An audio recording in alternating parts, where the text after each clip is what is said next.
How can you plan for your business when everything in your life is uncertain? When you're not sure where you're even going to be in the next week or the next month or the next year? You may be great at planning for normal life. You may be on top of your planning normally, but what about when you have a major family illness or a death or a new baby or a new job or a big move or a divorce or just like the uncertainty of daily life? Let's talk through together how you can ride these waves of uncertainty in your small business. Welcome to Explore Your Enthusiasm, episode 254 with me, Tara Swiger. You can find links to everything I talk about today, either under wherever you're watching or listening in the show notes, or at taraswiger.com/podcast 254. It's taraswiger.com/podcast 254. As you may know, if you've been listening for a while, I am in a very uncertain season of my life as a foster parent. As you listen to this, my whole family might have changed completely from the time I recorded it. I literally can't tell you what my family looks like right now. So how do you plan for your business and your life or growing your business when everything is super uncertain? This has been the question I've been dealing with, and I know many of you are going through major upheavals in your life. So I want to talk about how you can just get on top of things or feel okay about things, planning for both your week, like what are you going to get done this week, and the longer term stuff when everything is uncertain. A big shout out to the Starship captain who asked me this question and really got me thinking about it. So here are my suggestions. Number one, you want to make a list of what is the core function of your business. What is the thing your business does? And what do you have to do to make sales? Then ruthlessly cut everything else. Cut it out. Now, it doesn't mean you're not going to do it, but you're going to narrow down your list into just what the core function of your business is and what has to be done to make sales. What are those? What are those specific tasks within that core function? And then remind yourself that you're narrowing down this just for now, just for this season. Things will change, you'll have more certainty, and then you can add back the stuff that is not like just your core function, just for making sales. All the other stuff you like in your business and your life, you can add back. But for now, just start with a list of what you have to do. Here's the thing, from week to week, you can do more of the other stuff, but we want to make sure that with the limited time you have, you're prioritizing the real small number of priorities that you have, and then you're using the other time to do the other stuff. So at the beginning of each week, and you are going to have to sit down each week or every even couple days, depending on how fast things are changing, you're going to look at what's ahead on your calendar, what you need to do this week for your core function, and then what else needs to be done on top of that core function stuff that needs to be done this week. When you look at your week, you're going to see what you have coming up, and you're going to find time, chunks of time, for the stuff that has to be done. Now, put this down in whatever system works for you. It might be, and it needs to be something flexible. So something like a Google Calendar where you can drag things around, or Post-it notes on your paper planner. And even if you never wrote down your individual work times on your calendar before, you're going to need to do this in the time of uncertainty. I've talked to a bunch of people about it, and you're going to need to do it for two reasons. One is so that you can actually find the time that you have available. So if you have a million appointments, or like with a new foster care placement, I have to take them to the doctor, I have to fill out all these forms, I have all these social workers coming to my house, I have to figure out when their nap times are, when they're leaving the house for a visitation. So in the beginning, when I first had a little bit of work time with our last placement, I marked it on the calendar to do specific tasks during that one tiny 2-hour chunk of time so that I could make the most out of that chunk of time. So that's why you're going to do this, is even though things might change and the chunk of time you think you have available to you might become unavailable to you, which literally happened every week.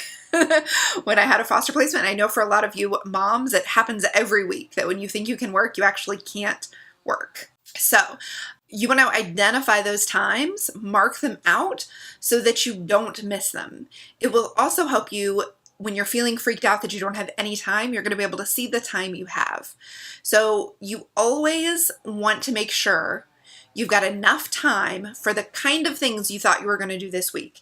Because if you don't, you can change your expectations. And if you you can do that at the beginning of the week or the beginning of the next 2 or 3 days. It will help you day in and day out not feel so disappointed that you didn't get more done. So what I want you to do is adjust your expectations. Now, the next step, when you have your calendar with a couple work chunks and you know specifically what you're going to do in those work chunks, is to change your mindset so that your top value that you value and appreciate in yourself is flexibility. Your past focus might have been that you valued productivity, getting done, being productive, or making sales, or something like that. So you might need to adjust so that the thing you're most proud of yourself for is flexibility. Because if you're in a time of uncertainty, something may come up and you may need to move that chunk of time, or you may not get to all the things that you had allotted that chunk of time. So if you're not flexible and you don't value flexibility, you are going to feel so bad about that. And it is going to really hurt your productivity in your working time if you're busy feeling sad that you didn't already get it done. So the more flexible you are, the more productive you will be, the more you'll be able to actually focus on your work when you are being proud of yourself for being so flexible. And I bring this up and I talk about this specifically because this is a real challenge for me. I am not used to valuing flexibility, and I have been teaching myself to just be proud of myself when I was flexible about something, be proud of myself for not getting a task done today and instead moving it till tomorrow and getting it done tomorrow. Like, I had planned to record this podcast like 3 other days before I got to it. And instead of beating myself up for not doing it those other days, I'm trying to be proud of myself for doing it right now, because that's flexibility. The last thing is to work when you can, to manage your expectations about what you can get done, and to give yourself credit for getting anything done. Anything done is a move in the right direction. So you want to celebrate that. At the end of your week, look at what you got done, mark things off your list, make a new list for the coming week with realistic expectations, and then celebrate what you got done. Do not beat yourself up for what you didn't. Now, you'll notice that all of this comes down to 2 new skills you might need to develop.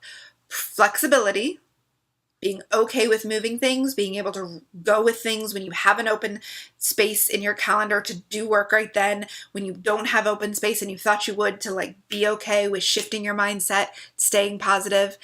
And then also, so flexibility, and then managing expectations. This means you're going to need to let go of what past you used to get done.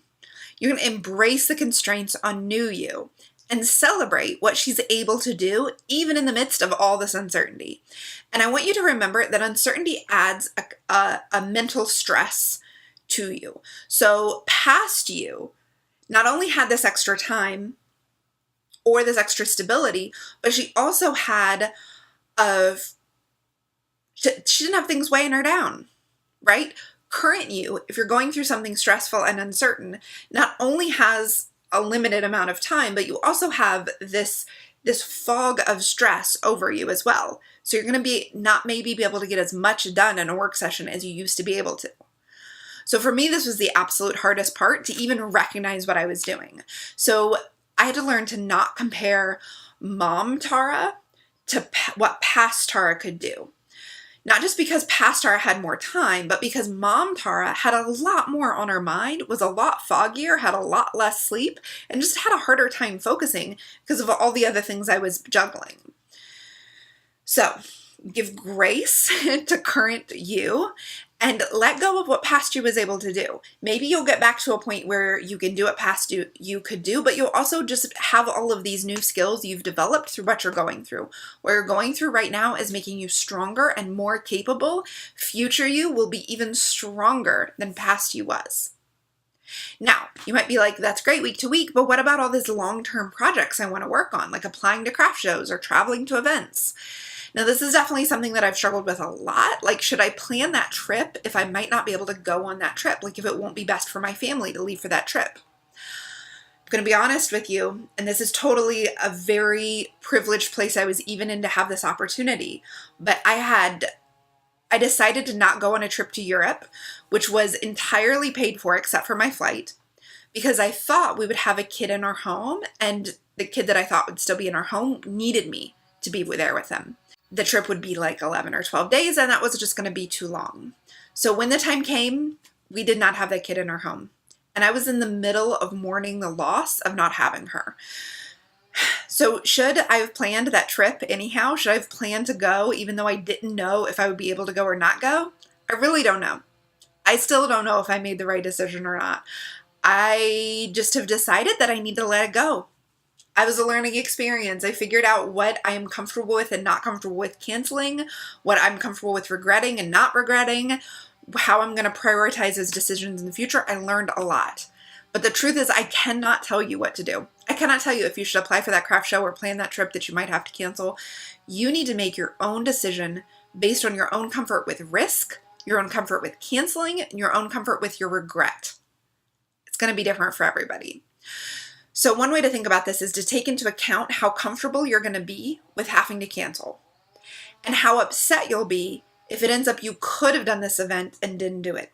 In other words, what is your regret level? Like on a spectrum, how much will you regret not doing this thing if it ends up you could have been able to do it? The fact is, you might have to adjust how comfortable you are with canceling. The more responsibilities you have and the more uncertainty you have in your life, you might just have to be more comfortable with canceling on people. I know that is like not, hey, grow your business successfully advice is like, well, be comfortable with canceling. That's not something I recommend day in and day out, but for certain situations, it's absolutely necessary. So for years, I have really, really worked on following my word, on doing the things I promised to do. I think it's so important when you have an online business that you show up when you say you're going to show up, whether that's just a free live or a webinar or a thing you've sold. You need to show up when you say you'll be there. The more you show up in your free offerings consistently, and when you say you will, the more people will trust that you show up in your paid offerings and your products you sell. So for years, I did every webinar that I announced I was going to do. I did it. If I said I was going to go live next Wednesday, I would do it, no matter what else came up, no matter how I felt. But the change happened with foster placements. With foster placements having so much in the air, I realized I'm either going to have to say that I'll never do webinars or I just have to accept the fact that sometimes I'm going to plan things and then I won't be able to follow through with them. But a free webinar not happening doesn't hurt anyone. So I've decided to be okay with canceling free things I was going to do, but I am not okay with selling anything I can't follow through on. So that means I had to change some things in my business. I had to change how the Starship program is structured and also how it's delivered so that I could continue to deliver it. Even if I have to not be there in real time, all of the value is still delivered. And it means I've had to not do other projects that because I don't know if I'll be available to go live at a certain time. So I'm never going to cancel on what you pay for. I might have to reschedule like I've done with the Starship Q&As. They did used to be at 1 p.m. and then with our foster placement, 9 a.m. was the best time. And so I might reschedule, but I don't cancel because that's my comfort level. Now, when it comes to applying to something like a craft show, I might go on and apply even if I have to not accept just to get my application out there and it moving forward, because I don't know that anybody will be hurt by that. But you have to figure this out for yourself. Are you okay with applying to a craft show you might need to pull out of? Will you be upset if you don't apply, but it ends up you could have gone? These are hard decisions. Nobody can make them for you. I know it's rough. I wish I had like an easy matrix to help you decide. I just want you to keep in mind you'll be okay no matter what. Think about how uncomfortable you are with canceling and think about what your regret level will be if you don't do something it ends up you could have done. And by the way, I said that thing about the trip to Europe, but I made another decision, a different decision about a trip I'm going on with my mom in June to the beach. I decided it was far enough out that we will figure it out. And so I said yes. And when the time comes, we'll figure out a solution because I knew that my regret level for not doing something with my mom, who doesn't live near me and who I love dearly, would be too high. If it ends up I could have gone and I'm like sitting at home with no kids, I'll have wished I was there with her. So you just got to decide for you and for each individual circumstance. Now, I hope that this episode has helped you think through your own plans and that if you are in an uncertain place right now, it gave you some peace of mind to know you're not alone. You can build a business while going through uncertainty. And if you're not in an uncertain place right now, you can come back to this episode when you are. It will always be here for you. Make a note, episode 254 is about dealing with your uncertainty. If you are in an uncertain place right now, I just want to let you know that I am so proud of you. You are doing your absolute best and you are doing a great job. You are going to be okay, and your business is going to be okay. And if it's a hard, uncertain place right now, it's not for happy reason. I just want to say, I'm sorry you're going through this, and that I know that you are strong enough to get through this. You will be okay, and your business will continue to thrive. I just think maybe you needed to hear that, and I wanted to let you know I'm here and I'm proud of you. Thank you so much for listening and for showing up and for asking your questions. I wish you a peaceful, well-planned week.